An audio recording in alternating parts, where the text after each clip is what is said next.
Bonjour, bienvenue sur ABC Doc. On va ensemble parler d'adénome de la prostate.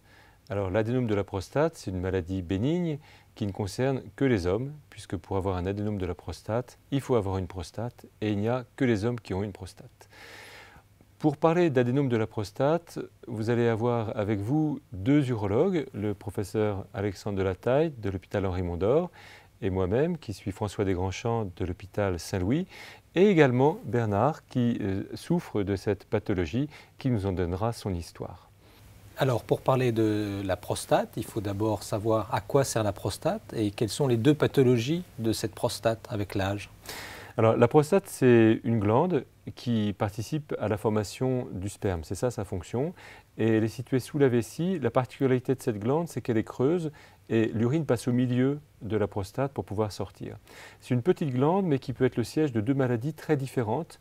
L'adénome de la prostate, donc, qui est l'objet de notre réunion, qui est une pathologie complètement bénigne et très fréquente, dont on ne meurt pas, et le cancer de la prostate, dont on peut mourir. Les deux maladies n'ont rien à voir ensemble, sauf qu'elles sont toutes les deux dans la même glande. L'adénome de la prostate, c'est l'augmentation de taille de la prostate. Comme on sait que la prostate est creuse et que l'urine passe au milieu, si cette glande grossit, ça gêne l'évacuation de la vessie et le patient ressent des anomalies dues à cet obstacle sur l'évacuation des urines de la vessie. Eh bien justement, parlons avec Bernard qui a eu des signes urinaires, qui a eu des problèmes avec sa prostate et qui a récemment consulté dans un de nos hôpitaux. Est-ce que Bernard, vous pouvez nous décrire un petit peu les débuts des symptômes? Comment vous vous êtes rendu compte que votre prostate avait un dysfonctionnement et vers quoi vous vous êtes tourné? Eh bien oui, effectivement, il y a à peu près 5-6 ans, j'ai commencé un petit peu à avoir des rétentions d'urine et des problèmes de ce côté-là. Je ne savais pas exactement situer, je ne pouvais pas situer exactement. Vous avez l'impression que ça se bloquait? Ça se bloquait. D'accord. Ça, c'était du mal à vider la vessie, voilà, et ça, parfois vraiment l'impossibilité de vider la vessie. Tout à fait. Ça a été vraiment le premier symptôme qui m'a heurté, Et ensuite est venu tout de suite les problèmes la nuit, de besoin d'uriner la nuit, mais de rester toujours bloqué, d'avoir des difficultés à uriner, toujours ce qui persistait. Donc vous leviez plus souvent la nuit pour aller uriner, et en plus la nuit c'était difficile pour uriner. Tout à fait. Et dans la journée?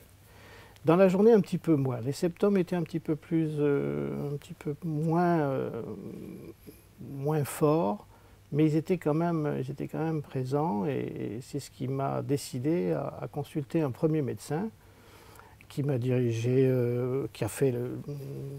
m'a dirigé vers des radios, des examens, voir un petit peu l'état de la situation, et qui a décelé effectivement de ce côté-là une prostate assez volumineuse. Ce qu'on peut dire effectivement, comme Bernard l'a indiqué, c'est que les symptômes les plus fréquents sont d'ordinaire les levées la nuit. Il est normal de se lever la nuit. 80% des Français au-delà de 50 ans se lèvent une fois par nuit, que ce soit les hommes ou les femmes. Mais à partir de 2 fois, c'est le signe le plus précoce d'adénome de la prostate. Et puis Bernard a également le signe typique d'adénome de la prostate, donc l'obstacle. Le fait d'avoir des difficultés, d'être obligé de pousser pour uriner ou un jet plus faible, c'est typiquement l'effet de l'adénome de la prostate.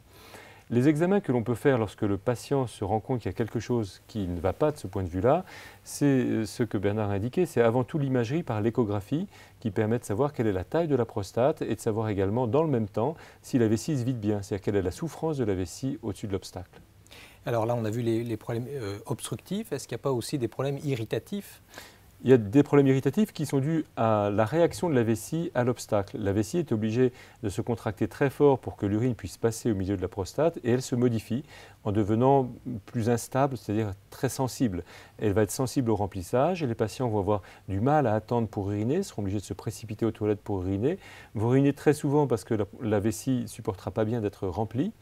Et au pire, ça peut donner des incontinences, c'est-à-dire en fait, le patient a une telle envie d'uriner qu'il ne peut pas se retenir parce que la force de contraction de la vessie est bien supérieure à la force de blocage du sphincter. D'accord. On a vu avec Bernard qu'il y avait un problème avec ces difficultés la nuit et surtout des sensations de blocage. Blocage, ça nous évoquerait plutôt une complication de cet adénome de la prostate? Est-ce qu'il y a d'autres complications qu'il faut craindre? Alors, c'est effectivement la complication majeure, c'est la rétention aiguë d'urine. C'est-à-dire, à un moment donné, le patient a du mal à uriner, tellement de mal qu'il n'y a plus une seule goutte d'urine qui sort. C'est douloureux, c'est une vraie urgence qui nécessite un drainage vésical, donc soit la mise en place d'une sonde, soit un cathéter suspubien. Donc, c'est une vraie urgence qu'il faut éviter. Donc, le rôle du médecin, ça va être de faire en sorte que les traitements, médicaments ou les interventions soient faits suffisamment tôt pour éviter ça. Néanmoins, beaucoup de patients arrivent en rétention à l'hôpital et sont pris en charge en urgence. Alors face à ces symptômes, qu'est-ce que vous a proposé votre médecin? Alors dans un premier temps, donc, nous avons fait des analyses pour voir éventuellement s'il y avait un cas de cancer. D'accord. Donc ça, cette première phase a été négative. C'est Donc, ça a été un dosage sanguin du tout PSA. à fait. D'accord. Tout à fait. Donc cette première étape a été balayée tout de suite. Et ensuite, on a procédé à éventuellement des modifications dans le régime alimentaire. Ça n'a pas donné grand-chose parce que les années ont passé et il s'est avéré que la situation empirait de plus en plus. Plus souvent la nuit, plus de douleur, un inconfort total, enfin bref, des problèmes. Donc dernièrement, j'ai consulté un médecin, chirurgien, qui lui, visiblement, m'a dit « bon, elle est très grosse, il faut l'enlever ». Je travaille beaucoup, donc le temps a passé, j'ai négligé cette phase. Et il se trouve que là, j'ai été vraiment très embêté. Et c'est là où j'ai rencontré le professeur Desgrands-Champs, avec qui que j'ai consulté, et avec qui nous avons parlé de ce sujet. Alors, ce que vous dites est aussi important sur le point initial sur les traitements sans médicaments. Tout à fait. Vous avez parlé de diététique et c'est souvent sous-utilisé. La prise en charge diététique et plus la prise en charge d'hygiène en fait, générale, c'est avant tout l'exercice physique, la lutte contre la sédentarité, de marcher 2 à 3 heures par semaine diminue le risque de 40% d'avoir un adénome de la prostate et également de perdre un petit peu de poids qui également améliore également les symptômes urinaires. Donc si cette prise en charge est faite et qu'elle ne fonctionne pas, bien sûr les médicaments sont là et ce n'est qu'en cas d'échec d'un traitement médical qu'on peut envisager une intervention chirurgicale. Vous avez reçu des médicaments pour votre prostate? Oui, alors j'ai déjà fait une première expérience avec une série de médicaments qui étaient destinés justement à réduire l'ampleur de la prostate et à dégager un petit peu les voies. Enfin, je m'exprime peut-être pas précisément en ce qui concerne l'analyse de ces médicaments et l'action de ces médicaments, mais ça m'a permis d'attendre un petit peu. Je reviens à ce que disait le professeur et je voudrais souligner aussi qu'effectivement, il y a eu dans cette phase de correction alimentaire et diététique, une phase d'amélioration, effectivement, perte de poids, la marche, le sport.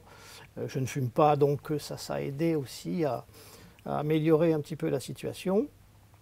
Mais très vite, la situation est revenue. Voilà. Donc il y a 2 types de médicaments, enfin 3 types en fait, de médicaments pour soigner les symptômes dus à l'adénome de la prostate. Vous les avez cités 2 d'entre eux. Le premier, c'est un médicament qui diminue la taille de la prostate. Malheureusement, ce n'est pas une diminution très importante. C'est un quart des patients ont une diminution à peu près de 20% de la taille de leur prostate. On viendra après aux effets secondaires de ces médicaments. L'autre famille de médicaments, c'est les médicaments qui relaxent la prostate. Un quart de la prostate, c'est du muscle. C'est un muscle circulaire qui enserre le conduit urinaire. Et donc, si on relâche ces muscles, les urines passent mieux. Donc, vous avez testé ça aussi. Et puis enfin, la dernière famille qui est quand même assez typiquement française qu'on utilise sont les extraits de plantes. C'est un petit peu empirique, mais ça fonctionne aussi.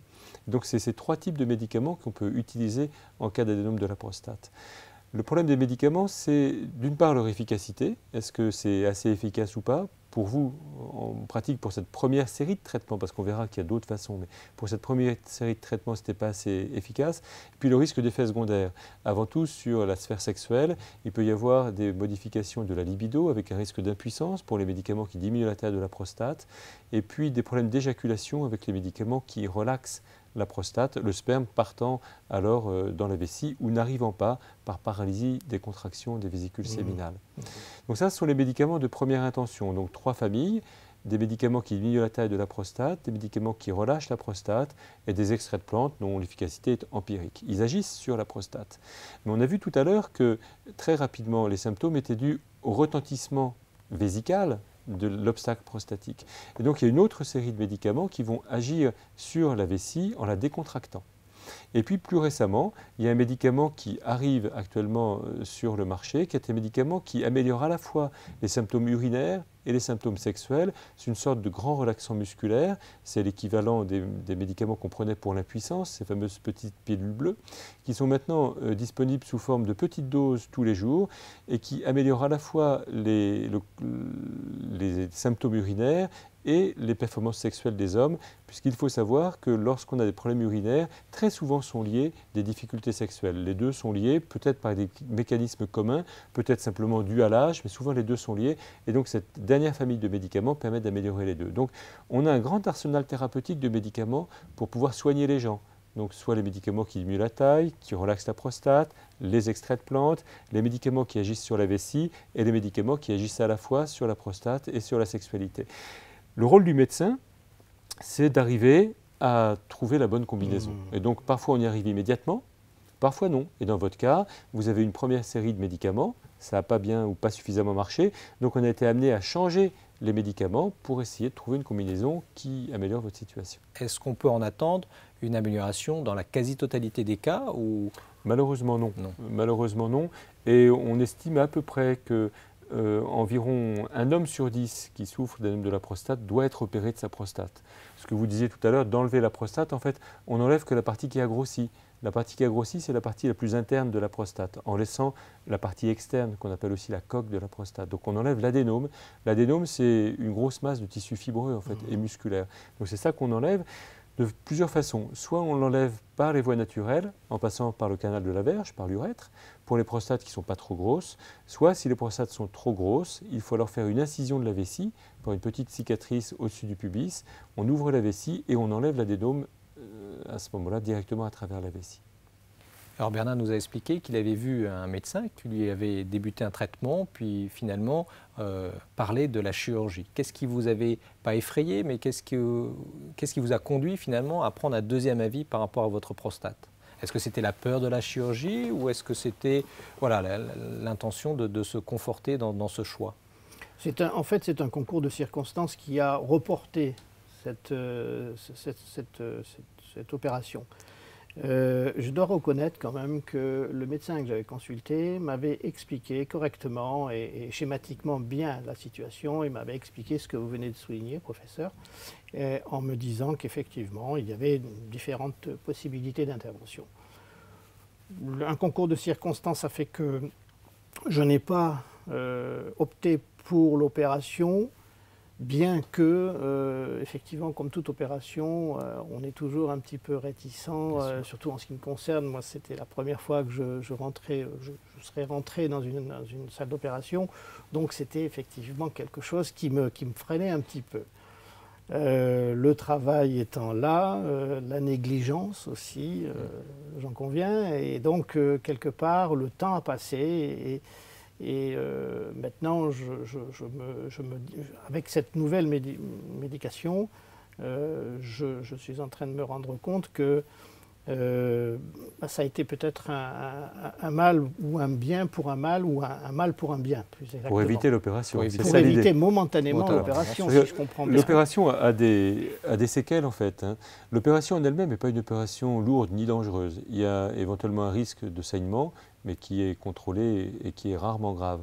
Mais l'opération modifie la vie sexuelle avec ce qu'on appelle l'éjaculation rétrograde, c'est-à-dire qu'au moment de l'orgasme, qui est conservé, le sperme ne sort plus, mais reste dans la vessie, mélangé aux urines. Il sortira lorsque le patient urinera plus tard. Mais sur les autres plans, donc, il n'y a pas de risque d'incontinence urinaire. C'est exceptionnel que les hommes aient des fuites d'urine après les opérations d'adénome de la prostate. Il n'y a pas de risque d'impuissance non plus. La puissance érectile est due aux nerfs qui passent de chaque côté de la prostate, qui ne sont pas touchés quand on enlève un adénome.